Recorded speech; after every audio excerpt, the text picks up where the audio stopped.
What's up, everybody? So today, a really great discovery was made in the search for the truth about whether or not Brushy Bill Roberts was Billy the Kid. A gentleman in our Facebook group named Chuck Kenny discovered an article about William S. Murphy, who served in the Rough Riders.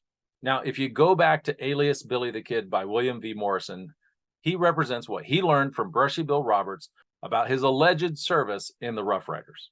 Now, given this information, I began to look in the historical record to see if I could find someone that did all of those things. Now, at the time, people were saying that there was no William H. Roberts in the Rough Riders. Since so many of the things that they had said about Brushy Bill Roberts were proven to be not true, I didn't really believe them and I wanted to do my own primary research. Sure enough, I found what appeared to be a listing for William H. Roberts in the Rough Riders. However, he was listed among the Buffalo Soldiers. So, given that Brushy wasn't black, I began to consider what other aliases he may have used during his military service. This research led me to the name William S. Murphy. And like other records for Brushy Bill Roberts, the records for William S. Murphy were very sparse. This is a man who in one source is called a justice of the peace, and in another source is called a lawyer, and is mentioned in every newspaper, every major newspaper in the country in 1898, because he's the guy that handed Teddy Roosevelt Frederick Remington's famous Bronc Buster statue. So that piqued my curiosity. Why would this guy, William S. Murphy, be handing the Bronco Buster statue to Mr. Roosevelt? As I dug deeper into the life of William S. Murphy, I couldn't find any other records for him in the census or anywhere else that would indicate that he was in Indian Territory before or after the Spanish-American War. What's more, his service record card did show that he had TB in the service, like Brushy Bill claimed. He had also at one time been a sergeant and then had been busted down to private. And so I wondered if maybe this was as a result of the court-martial that Brushy Bill said that he had gotten. Furthermore, not only did he enlist in Muskogee, where Brushy Bill said he enlisted, but so did his half-Cherokee companion Levi Jones. From there, they went to San Antonio, and then to Tampa, and then to Cuba.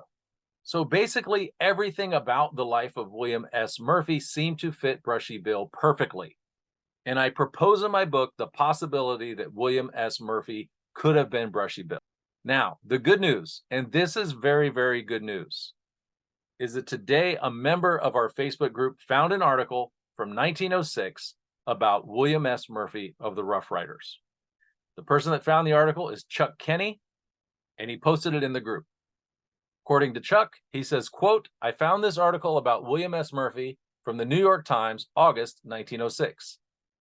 There are also will and probate records for Mr. Murphy in Bennington, Oklahoma, filed by his wife Emma in 1928. Census records list him as a lawyer, as does the article from 1906.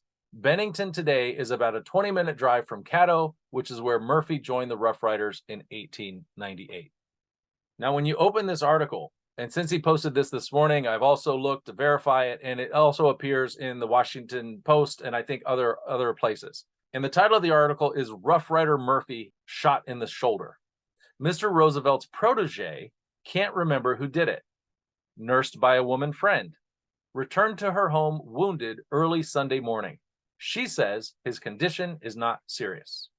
The article then reads, William S. Murphy, who was once a member of Roosevelt's Rough Riders and who was recommended by the president for a commission in the regular army, was shot in the shoulder early last Sunday morning, and since that time has been confined to a room in the home of Miss Fanny Weber at 104 West 52nd Street. The wound is not serious, and as Police Captain Zimmerman would obtain no information from Murphy as to where the shooting occurred, there is little likelihood of the matter being followed up by police. According to Ms. Weber, Murphy appeared at her home early on Saturday night, accompanied by a friend. 2 hours later, after his friend had departed, he went out again. About 4 o'clock in the morning, he returned, very much the worse for wear. When he took off his coat, he found bloodstains on his shirt and discovered for the first time, Mrs. Weber says, that he had been shot in the shoulder. As Weber sent for Dr. McFarland, he found that a bullet had gone through Murphy's left shoulder, but had not pierced the coat in the back. The bullet dropped to the floor when Dr. McFarland undressed him. Quote, when Mr. Murphy has been drinking, end quote, said Mrs. Weber last night, quote, he can never remember where he's been or what has occurred. He told me that he thought he had been in a place where there were Negro musicians. I got a cab and drove him around to a place on 46th Street. He said that was not the place, that there were trees in front of the resort he had visited, As far as I know, there is no such place as he describes in New York, end quote. Kind of interesting he's in New York, right? Because he's from Oklahoma. It was intimated that the shooting had occurred in the house, but this Mrs. Weber emphatically denied, adding that she was the only person in the place on Saturday night and Sunday morning besides Mr. Murphy. Murphy comes of an excellent family in Canton, Mississippi.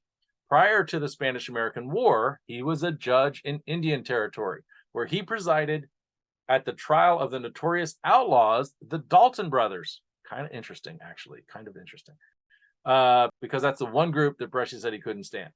He joined Roosevelt's Rough Riders and went to Cuba. When the regiment was mustered out, he was chosen to make the speech that accompanied the Bronco Buster statue given to Roosevelt. After that, he went to Washington and tried to get into the regular army. In his behalf, Roosevelt wrote to the then Secretary of War, Elihu Root, and said, quote, "There is one more man I would like to recommend for a commission. It is the bearer of this, Mr. Will S. Murphy, who served with the honor in my regiment. He is of the kind who make dashing officers, and, like Johnson, he should be appointed. If I should ever organize another regiment, both of them should have commissions in it." End quote. Despite this plea, Murphy failed the appointment. Later, he came to the city and went into partnership with Terrence V. Powderly, former commissioner of immigration. They opened a law office at 1133 Broadway, and Mr. Murphy lived for a time at the Victoria Hotel, moving thence to, 2465 Broadway. Murphy and Ms. Weber have been friends ever since the former came to the city. Some years ago, she appeared in the West Side Court and asked for a warrant for a man that she alleged had knocked Murphy down in her presence. The assailant was discharged as Murphy was not badly hurt. Murphy, Mrs. Weber said, never carries a revolver. She also said she has no such weapon. And this is now in the New York Times, August 31st, 1906. Now, at this point, obviously, I don't believe William S. Murphy and Brushy Bill Roberts were the same person. And this is a very good thing to know for sure. And it's a good underscore to the fact that there are coincidences. But when you're doing research and investigations, you follow leads and you build a case, so to speak. And so you look at all these things, and if they match, you continue to investigate. So the point of my book from the very beginning was to get to the truth. I wanted people to come in and investigate. And so in my view, this is a great day for history, because we know for sure that William S. Murphy and the Rough Riders was not Brushy Bill Roberts, which kind of sucks in some ways because now I got to rewrite that part of my book. And so the next question was obvious. If I was wrong about the possibility of Brushy Bill Roberts using the alias William S. Murphy, could I also be wrong about the photo that looks like Brushy Bill being Brushy Bill? And so I knew I had to go back to the archive and look at the two photos of the Bronco Busters and see what else I could learn. And so in the archive, and these photos have been out, published in books. They're in Teddy Roosevelt's book and they're in other books. But the original photos, I believe, are in the Harvard archive.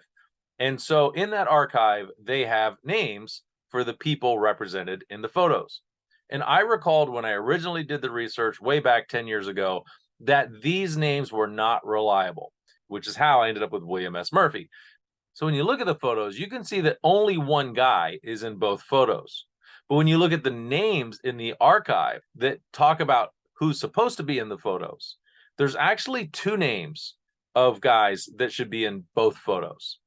And so this is going to get complicated, so I'm going to walk you through it here in a second. But before I do that, just understand that I believed that the names that they were using for the people in these photos were not credible. They were obviously labeling two different people with the same name. There's also a few names where it says it's probably so-and-so. So I didn't think the people in the archive were confident in it, and I wasn't confident in it either.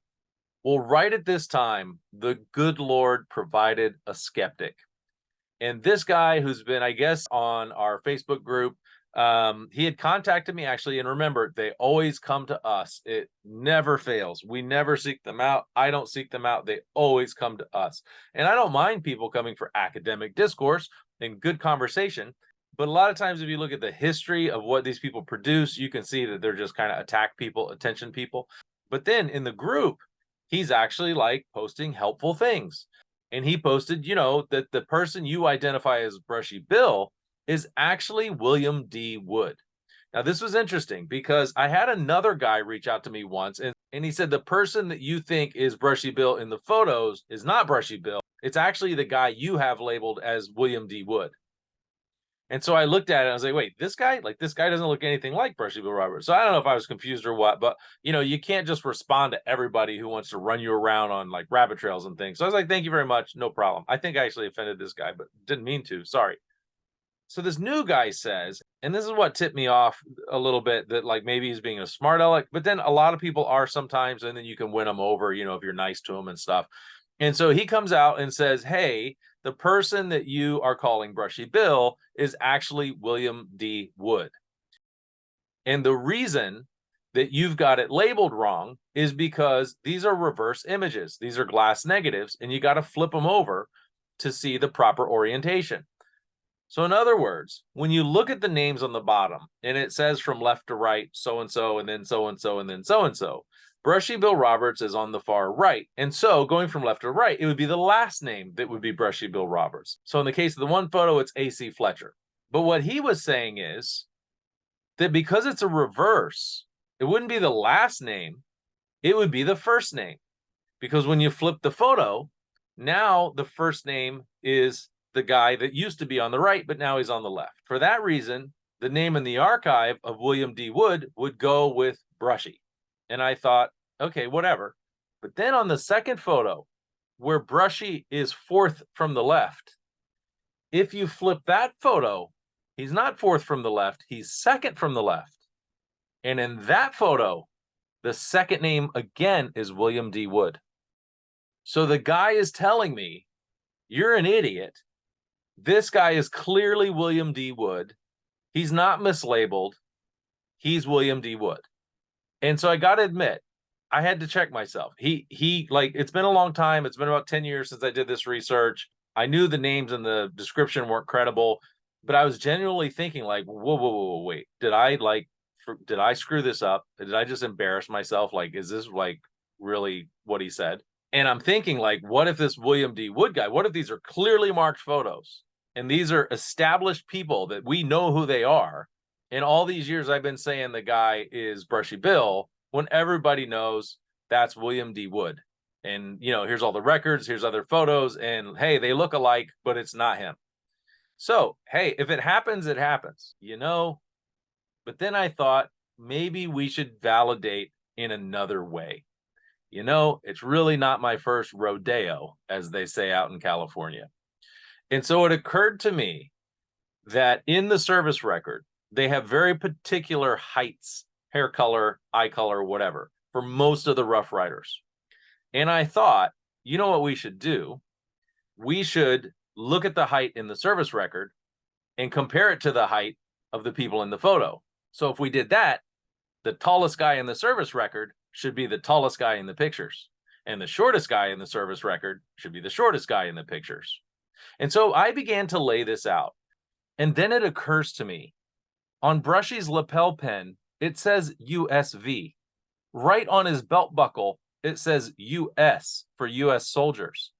So it's not a reverse image. So this guy's like, hey, everybody outside the Brushy Spear knows this is a reverse image. It's not a reverse image. It's a correct image. Like, what is USV in a mirror spell?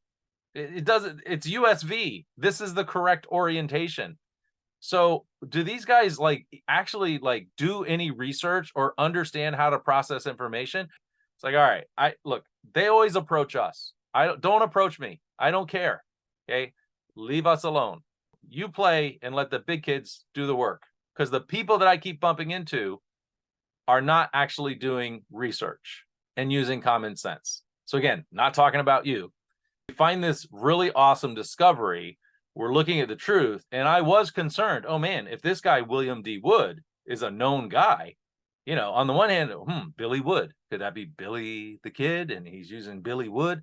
Maybe, I don't know. But if you go into the record and you find something like you found with William S. Murphy, you're going to say, well, okay, that guy in the photo is not Brushy Bill. He can't be. It's a confirmed photo of William D. Wood. And we know who that is. Now, I don't think we do yet. We're going to investigate William D. Wood. Okay, but this is not the point.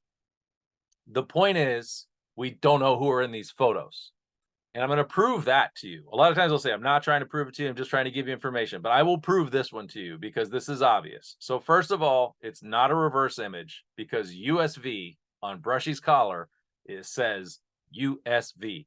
And we're Americans, and that's what our letters look like. If you flip the image, it's a mirror image of the type, and the type is going to be backwards. Likewise, these guys, some of them, are wearing US belt buckles, and it says US. If you flip it, it's not going to look the same. So why they would say that everybody outside the Brushy sphere, everybody outside the Brushy sphere knows that this ain't the real photo. You got to flip her. You got to flip her around there.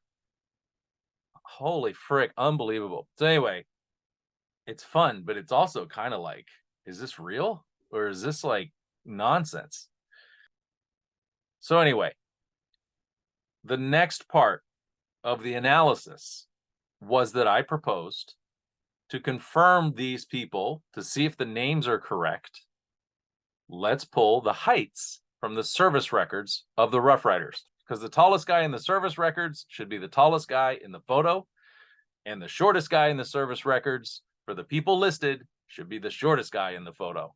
So let's pull that and let's overlay that with the name of the trooper that the archive says it is and see what we get. And so what you get is the following. You start with their guy left to right in the 6-person photo, our buddy, William D. Wood. Now, in my book, I show the 2 different people that they call William D. Wood. Again, the guy told me it was flipped and I had it on the wrong guy. It's not flipped, and that is the guy that they claim to be William D. Wood. So my book is correct on that. So from left to right in the 6-person photo, you have William D. Wood, and on his record, his height is unknown. Next to him, you have Alvin Ash, who's 6 feet tall and 1/8 inch. Next to him, you have Thomas Darnell, who's 5 feet 10. You have C.T. Owens, who's also 5 feet 10. You have Stewart, who's 5 feet 8 and 7/8 of an inch. And then you have the gentleman who looks like Brushy Bill Roberts. And he's called, and I don't know if it's a proper label. He could be somebody completely other than the person they say. But they say he's A.C. Flesher, 5'8" and 1/4 inch tall. The kid was supposed to be between 5'6" and 5'8". Brushy Bill was definitely 5'8". Super interesting about that.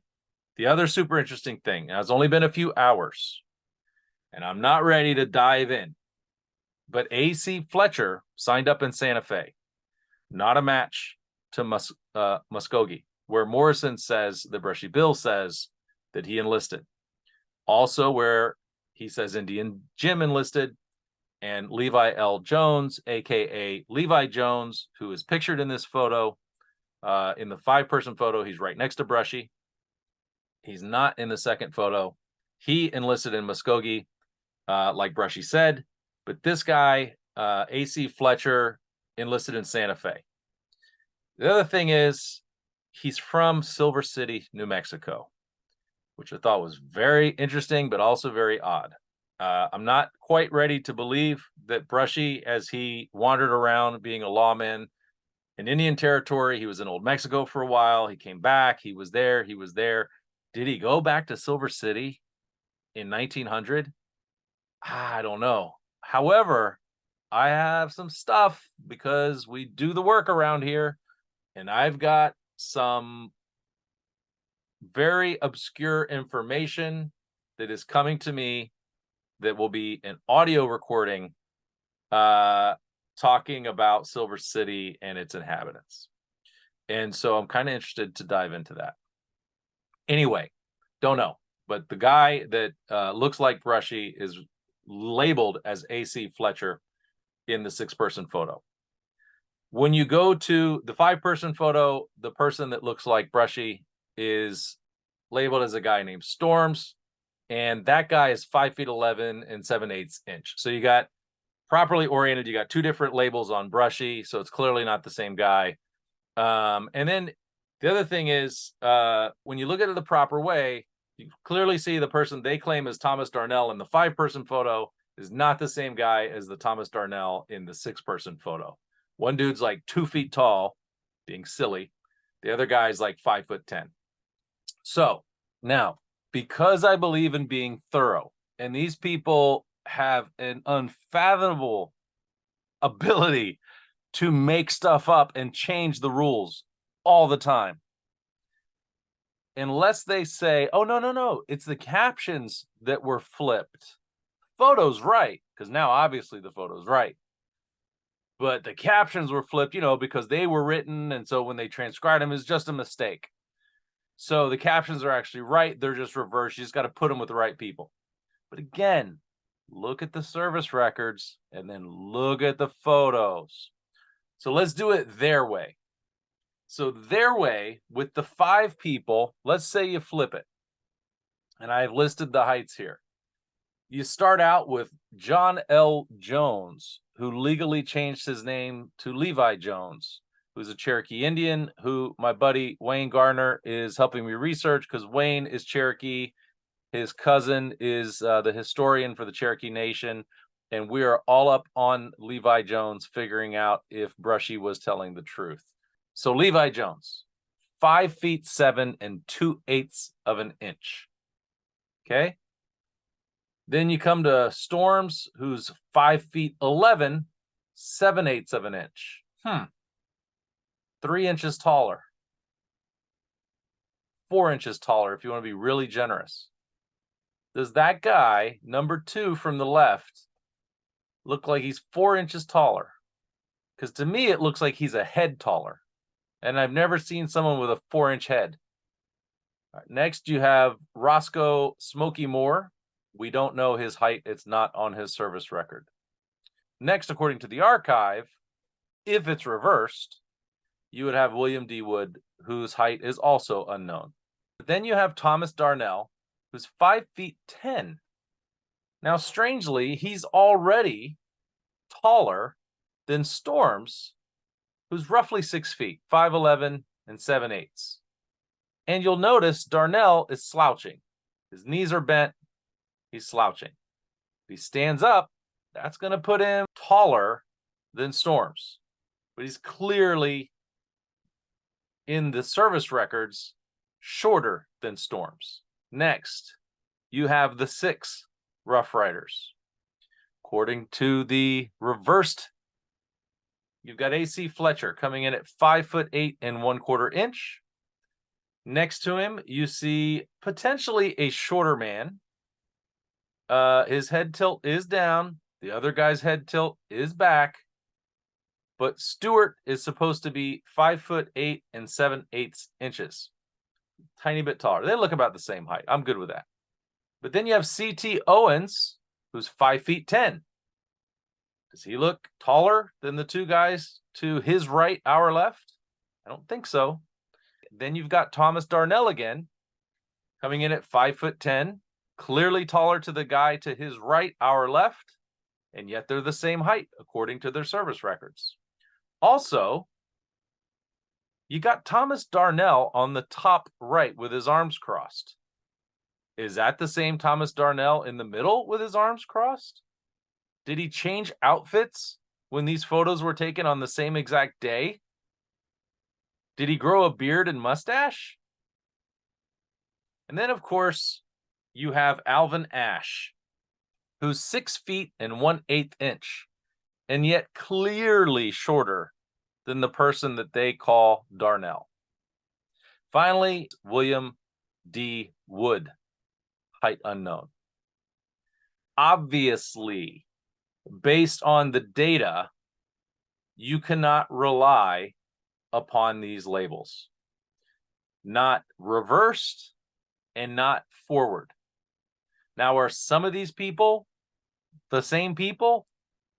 We honestly have no idea. We have no idea. I don't think, and if you know, put it in the comments. I don't think, outside of secondary confirmation, I don't think there's any way to know. Good news, they're all cavalry, obviously. They're working on the horses. They're labeled as bronc busters. You could go through and see the shortest height we've got is what?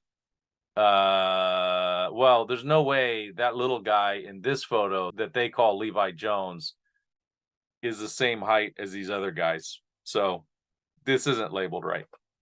Point being, the labels on these photos are incorrect, which makes me lack confidence in the names that they give him.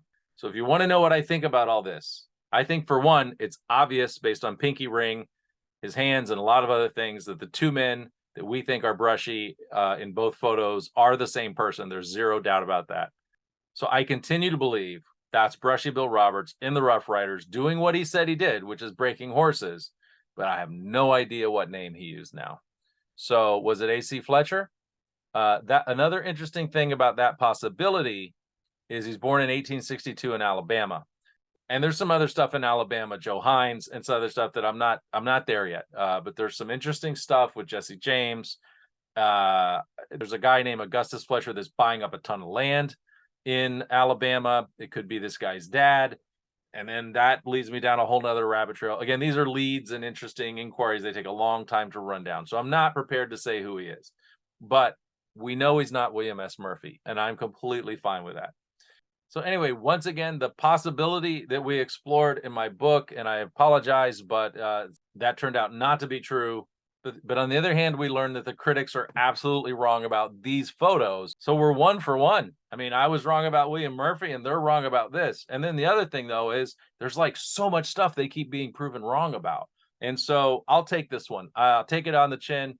No issue whatsoever. I'm actually extremely happy. I want to really thank Chuck for finding this and everybody else for your support and diving in and doing the research. This is a fun topic, and more information continues to come out. So, hey, thanks for watching and have a great day.